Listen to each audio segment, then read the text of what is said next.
Kenapa nggak ke situ gitu? Kenapa ngejar IPDN? Kenapa ngejar Akpol, Akmil gitu kan?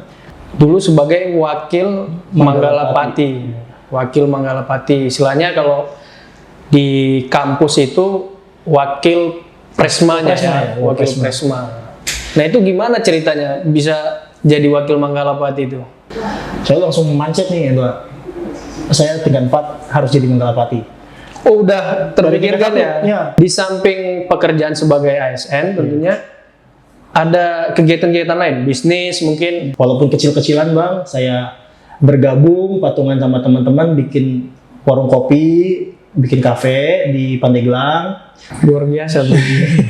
Sama reseller sepatu nih Bang. Oh iya, Iya. namanya agak unik gitu. Kang Jordan BNI. Kang Jordan itu artinya sendiri apa itu? Kang Jordan apakah Kang karena orang Banten? Iya. Atau Kang biasa kan Tukang. Bisa.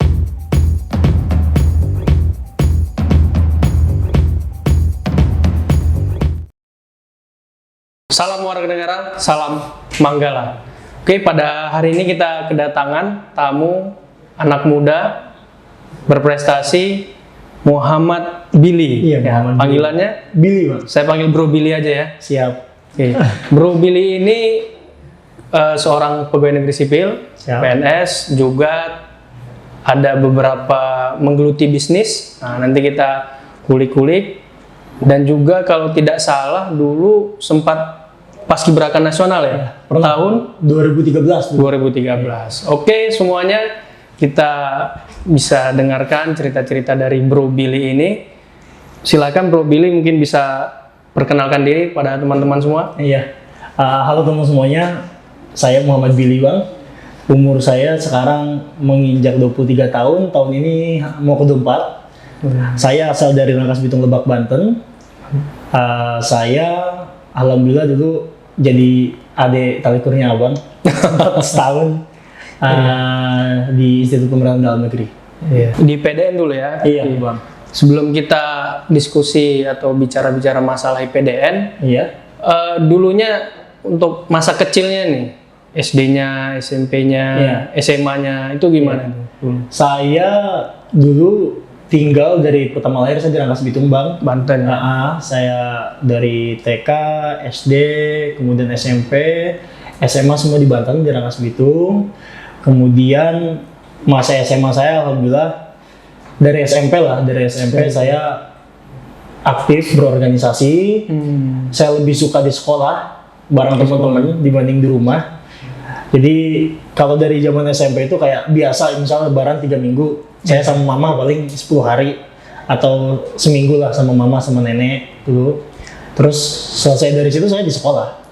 Berarti lebih banyak kegiatan di Banyak giat di sekolah dengan teman-teman, Iya. organisasi ya. Saya SMP kelas 1 udah di Paskibra sekolah sampai lanjut sampai lulus masih di Paskibra. Paskibra ya. Ya, dulu. Setelah SMA, SMA saya lanjut di Paskibra cuma nambah. Saya SMP kan basket di SMP kelas 3 saya basket. Kemudian SMA saya nambah di basket juga lanjut sama organisasi-organisasi lain. Misalnya kayak Duta Wisata. Duta Ya, Wisata. Duta Wisata. Saya di Kabupaten Lebak kebetulan jadi Seija Kabupaten Lebak. Seija itu kalau di kita Kangnong ya.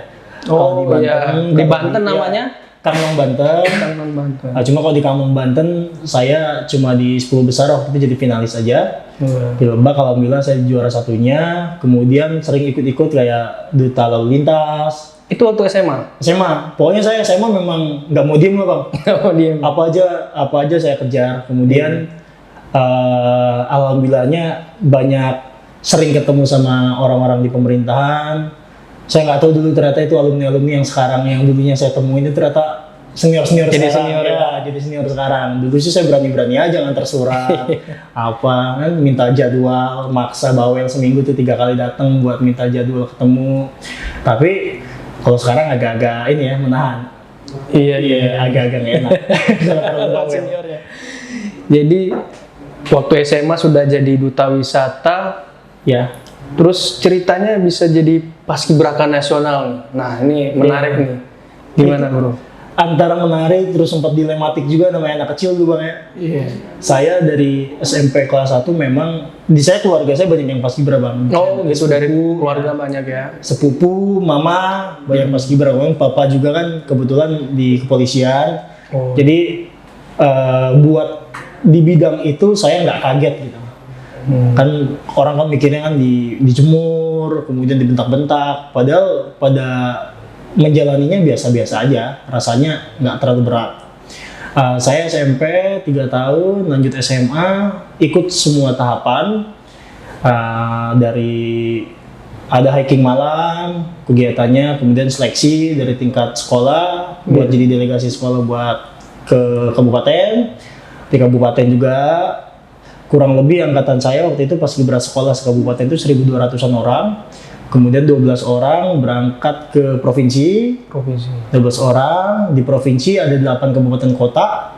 Per kabupaten kotanya 12 orang di perwakilan. Seleksi lagi. Seleksi, alhamdulillah saya dapat kesempatan buat mewakili Banten ke tingkat nasional 2013. Mewakili Banten tahun 2013. Iya.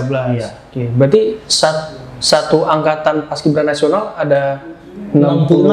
Dulu masih 33 provinsinya. Jadi kita sepasang. Kaltara ya? Kaltara nambah pas tahun depannya kalau nggak salah. Tahun depannya.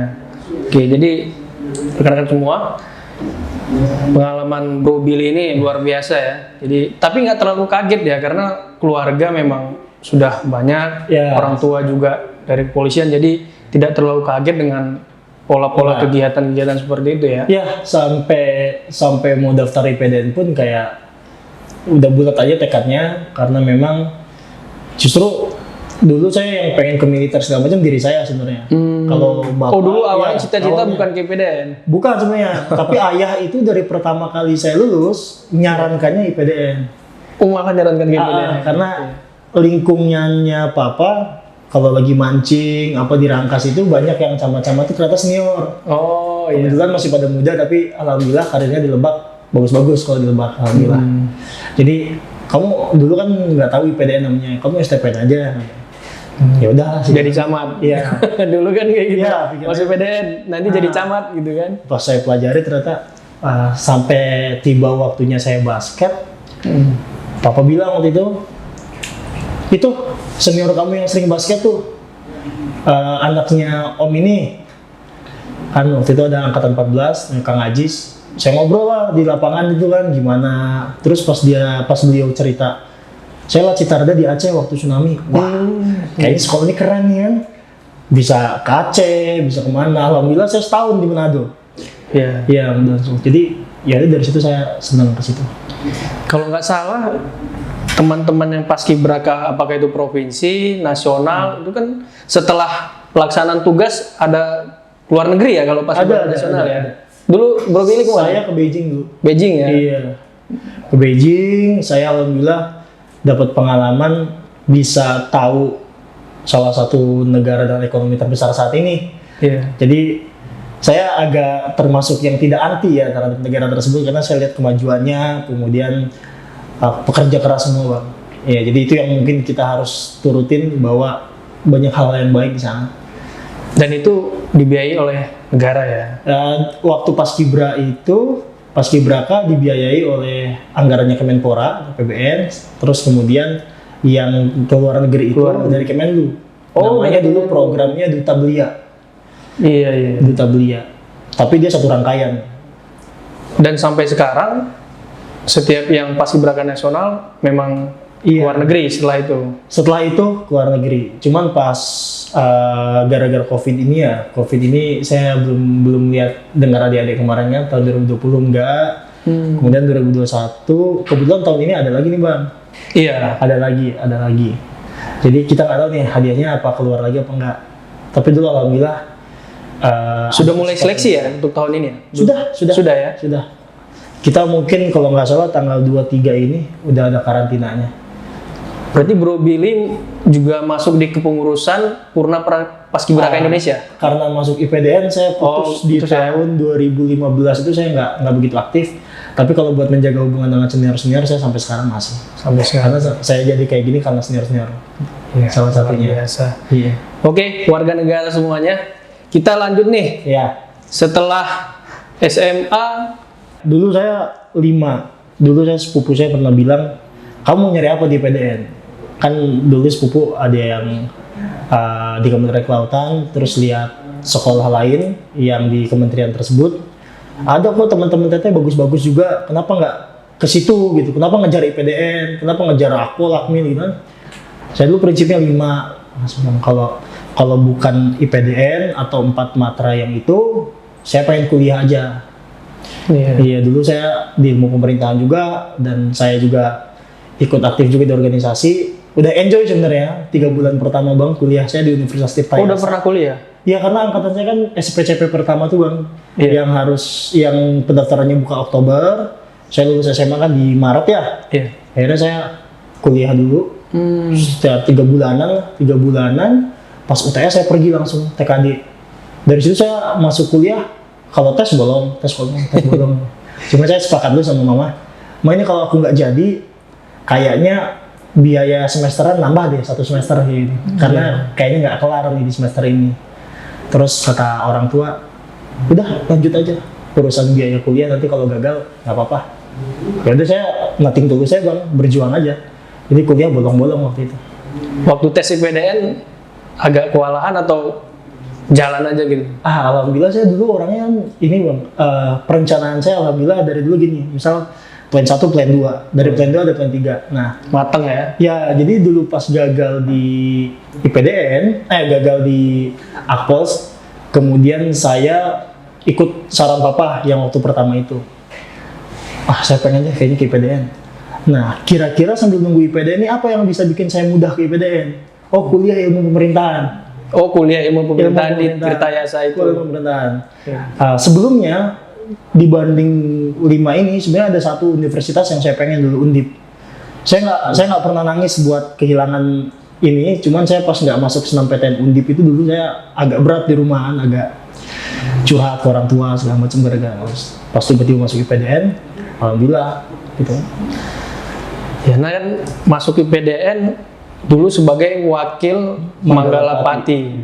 Wakil Manggalapati. Istilahnya kalau di kampus itu wakil presmanya ya, wakil presma. Nah, itu gimana ceritanya bisa jadi wakil Manggalapati itu, Bro? Saya jujur aja bang, saya dulu pertama kali masuk IPDN, saya lihat kakak 23 Kak Agung Vita Hariska dulu pertama kali ngajarin capra lagu Himna Abdi Praja sama Agung Fitra Hariska. Agung Fitra Hariska sama Manggalapati 23. Ya, Manggalapati 23 sama Mbak Yola yang istrinya Mas Yudo sekarang. Ya. Itu dulu mungkin Mbak Yola masih India, Kak Agung sudah wasana dulu kan. Saya lihat gagahnya mereka dulu sama kakak-kakak yang dulu talikur, wibawanya segala macam. Saya langsung mindset nih, saya tingkat 4 harus jadi Manggalapati. Oh, udah terpikirkan ya? Ya, tingkat 1. Mungkin yang tahu saya dulu, saya naik Madya, saya naik tingkat 1, kemudian saya naik tingkat 2. Naik tingkat 2 Madya itu, saya gimana caranya nih, saya harus di biro umum. Harus di biro umum. Karena yang pertama kali saya lihat Manggalapati bukan dari Polpra. Bukan dari yang lain. Yang pertama saya lihat itu 23 itu, Kak Agung Fitra Hariska biro umum. Jadi pikiran saya, harus ini yang saya dapetin. Memang sebelumnya dari biro umum juga sih. Iya. Dulu ini bang, dulu saya sempat diketawain kan, karena dulu saya polos ya waktu pertama Muda Praja, ada trako pertama, kumpul pertama, mau jadi apa? Yang lain kan yang gede-gede kan, saya tiba-tiba kuning sendiri, kamu mau jadi apa? Manggalapati, saya bilang. Siap Manggalapati. Emang Manggalapati harus biro umum? Siap, belum tahu kan saya Muda Praja bang, saya nggak tahu. Siap, saya siap aja, nggak tahu apa-apa. Tapi yang pertama kali saya lihat Manggalapati biro umum. Nah gitu kan, jadi wah ini kayaknya bagus. Kemudian pas saya lihat job desk-nya, kayak event organizer nih, protokol. Wah seru nih. Dan memang dari zaman saya SMA, saya emang passionnya di event organizer ya. Organisasi ya, kan banyak ya. Jadi memang Kegiatan. pas. Makanya saya kepikiran Manggalapati, tingkat 2 saya alhamdulillah, saya walaupun belum ada pengkaderan, saya tetap berjuang gimana caranya saya bisa bantu kakak-kakak di Manggalakops Praja waktu itu. Waktu itu Manggalapatinya Mas Matub. Iya, Kak Matub Basuki. Iya, Mas Matub Basuki, terus wakil Manggalapatinya Kak Vijam. Nah, saya dulu waktu Madya itu saya masih ingat di Menza di DP Madya datang dulu waktu Kavija masih PLH Manggalapati datang. Dulu waktu itu Mas Tommy kalau nggak salah Madya. Dek, kamu kenalnya siapa? Saya lagi makan. Saya kenal. Apa jabatannya? PLH Manggalapati. Kamu gimana? Siap, saya mau jadi itu, Pak. Pak. Iya, Mas waktu itu ya. Nah, jadi mindset saya harus jadi. Pas saya kelempar ke regional, saya sempat yang murung ya. Wah, ini waktunya saya berjuang buat dapetin itu, saya kelempar ke Sulut. Oh, dulu sempat ke Manado ya? 1 tahun saya di Sulut di Minahasa. Ya. Ternyata di Minahasa di lingkup yang sangat kecil justru itu tempat belajar saya. Tempat belajar baru. Tempat belajar saya, belajar akademiknya, kemudian di organisasinya juga, sampai alhamdulillah seumur hidup saya nggak pernah jadi ranking 1, tapi di Sulut jadi ranking 1 ya, jarak 1 kan kayak, oh emang ini jalannya Allah nih, saya dikasih setahun kesini buat bisa nyobain yang lain gitu, belajar organisasi juga. Dulu saya pernah bikin gebrakan bersama teman-teman saya, Visna dan kawan-kawan, bikin International Governance Conference. Itu gebrakan pertama kami, angkatan 26. Yang regional lain juga berlomba-lomba. Jadi di angkatan saya itu mindsetnya dari Nangor segala macam, ini harus event nih, ada suatu event yang berbeda, bukan yang tahunan, tapi ini baru nih. Jadi gongnya angkatan. Jadi gongnya angkatan. Saya International Governance Conference, kemudian itu International Governance Conference itu waktu itu saya sama teman-teman main acaranya itu seminar internasional. Kami salah satunya pembicaranya ada PhD, ada juga doktor dari Flinders University, kemudian Pak dulu masih Prof. Ermaya rektor, sama SKK Migas, kita bawa SKK Migas buat kerjasama dengan kita. Kemudian saya ke Nangor, saya nyalon Manggalapati, saya jadi wakil. Alhamdulillah. Mencalonkan diri atau diri. dicalonkan?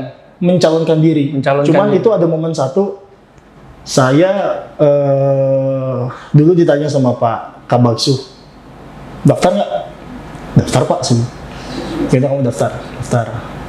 Aku daftar, alhamdulillah suara terbanyak. Kemudian ada pertimbangan lain mungkin karena saya juga dari regional lainnya, saya nggak tahu itu urusan pimpinan. Saya jadi wakil, tetap jadinya walaupun suara terbanyak. Dan itu nggak masalah menurut saya, karena yang penting saya udah jadi di manajer. Sebenarnya sama. Iya, sama. Saya sebagai manajernya dan saya ada kontribusi lebih, ada bisa keleluasaan lebih untuk berbicara, keleluasaan lebih untuk ngasih masukan ke organisasi ini. Akhirnya kita bikin kontribusi baru, namanya Nusantara Innovation Summit. Nusantara Innovation Summit. Itu terakhir dilaksanain di angkatan 27 sebelum COVID. Itu kita acara udah 2 tahun. Nusantara Innovation Summit ini pemikirannya IPDN sebagai pemerintah harus bisa memberikan sebagai fasilitator inovator-inovator muda nih. Saya mikir nih, banyak nih inovator muda nih, cuman nggak tahu dia harus kerjasama dengan siapa, caranya gimana.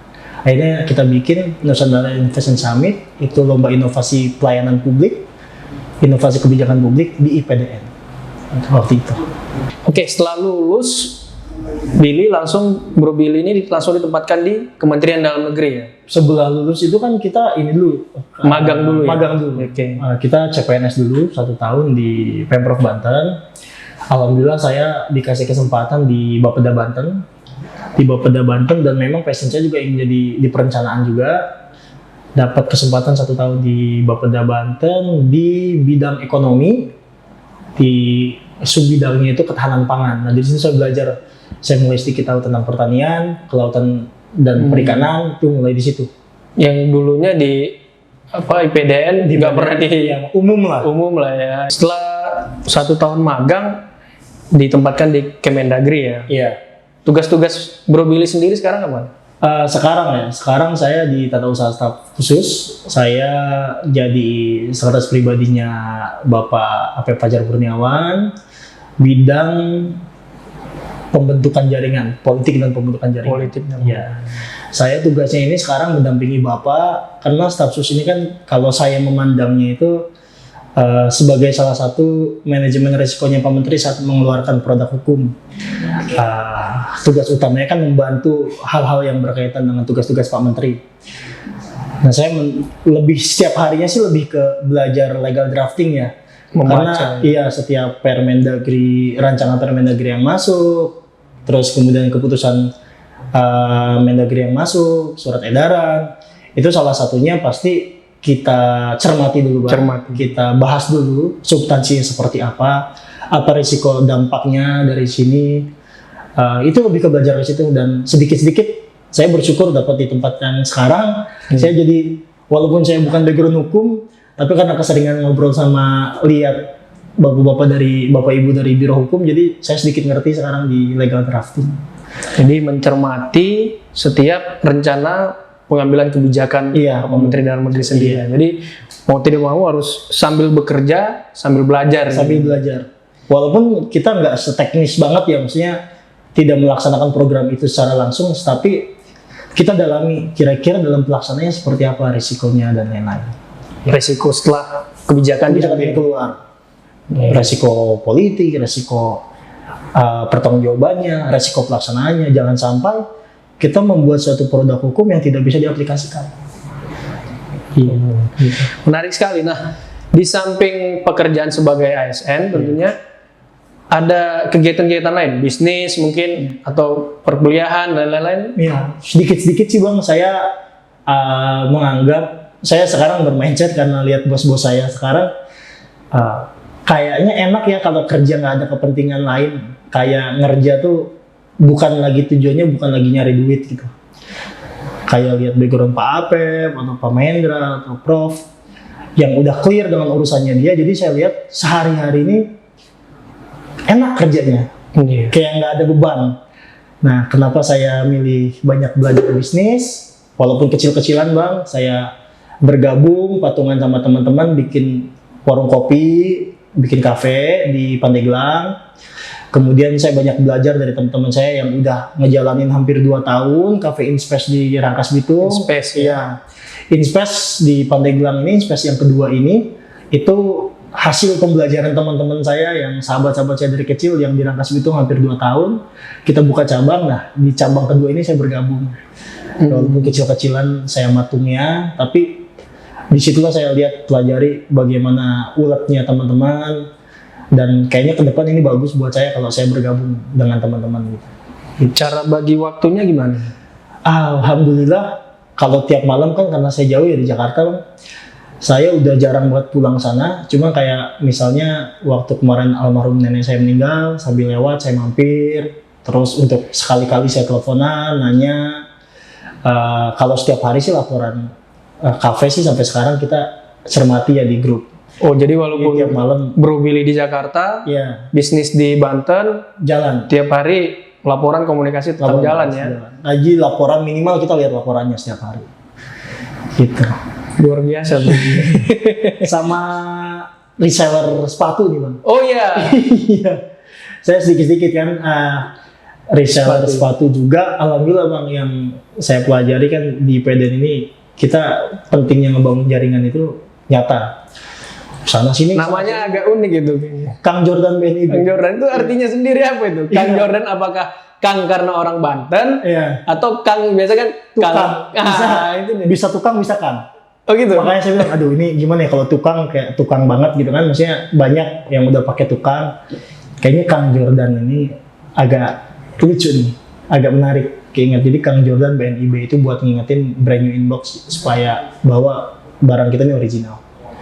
Gitu. Kita senangnya banyak jaringan itu, jadi kita banyak tempat buat ngambil. Jadi kalau stok di sini habis, wah saya bisa ambil sini stok, ambil sini stok. Oh, jadi reseller ya? Iya, reseller. Gitu. Dan harganya tentu saya patok sama yang Instagram. Kalau yang sudah besar-besar, misalnya beberapa akun sneakers yang sudah besar, saya upayakan gimana cara yang saya jual tuh harus under dari situ. Kalau di yang lain 2,5, saya bikin 2,4, 2,3. Kalau di lain 2,7, saya bikin 2,5. Jadi yang pentingnya kecil-kecil, yang penting Saya ada Halal kebanggaan, dan berkah. ada kebanggaan aja. Kebanggaan. Nah, oh saya bisa kok ternyata dagang. Cari uang sendiri di Iya. luar Gitu. kantor ya. Gitu. Hmm.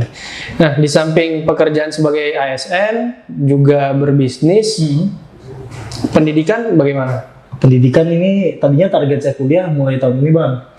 Cuman kayaknya untuk 1 tahun ke depan ini saya lagi fokus meningkatkan hal yang kurang di diri saya buat ngedapetin yang saya pengen di tahun depan gitu. Kan sebenarnya kan ada, saya bilang tadi saya ada planning 1, 2, 3 selalu. Nah planning yang utama ini, Plan A, Plan B ya? ya plan A Selalu ya. yang utama ini agak berat persiapannya. Jadi saya kayaknya ngejar yang satu dulu. Mungkin kalau yang satu udah benar-benar nggak dapat, baru saya yang kedua. Karena kalau buat ngejar yang kedua dulu, ternyata saya belum coba ngejar yang satu, kayaknya agak sayang. Iya, berarti kejar yang paling tinggi dulu. Ya, paling tinggi dulu. Kan ada Soekarno bilang, kejarlah cita-citamu setinggi Iya. langit, Iya. kalaupun kau jatuh, Di daerah awan. jatuh di bintang-bintang. Bintang-bintang, iya. Jadi kejar dulu yang paling tinggi. Paling tinggi. Kalau nggak dapat ya, Ah. berarti rezekinya yang di Siap. bawahnya. Salah satu prinsip saya, Bang. Dulu cita-cita saya Presiden Republik Indonesia, pernah cita-cita Mendagri. Bahaya nih. Ya, makanya sekarang saya sebut cita-cita saya eselon 1. Karena kalau cita-cita saya sekarang camat, Iya. kalau ternyata Allah mewujudkannya cuma 40%, saya jadi apa, Bang?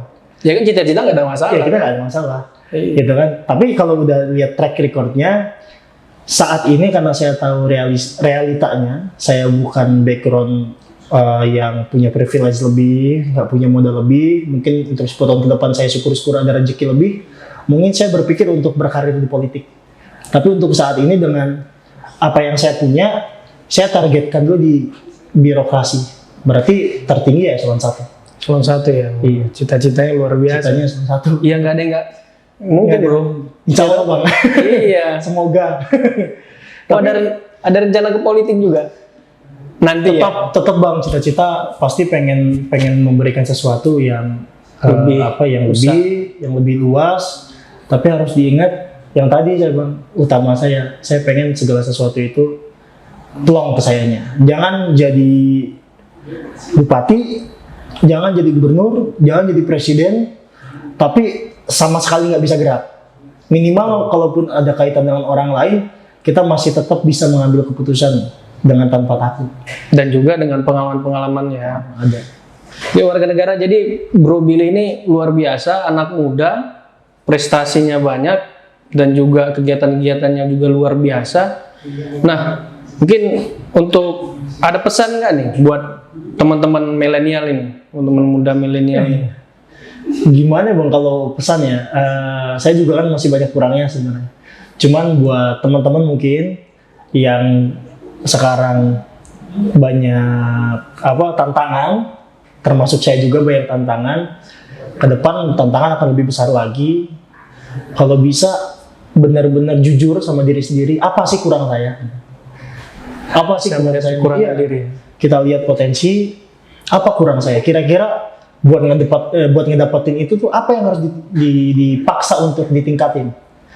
Karena kalau udah semakin besar, kadang nggak muluk-muluk, hidup jalanin aja.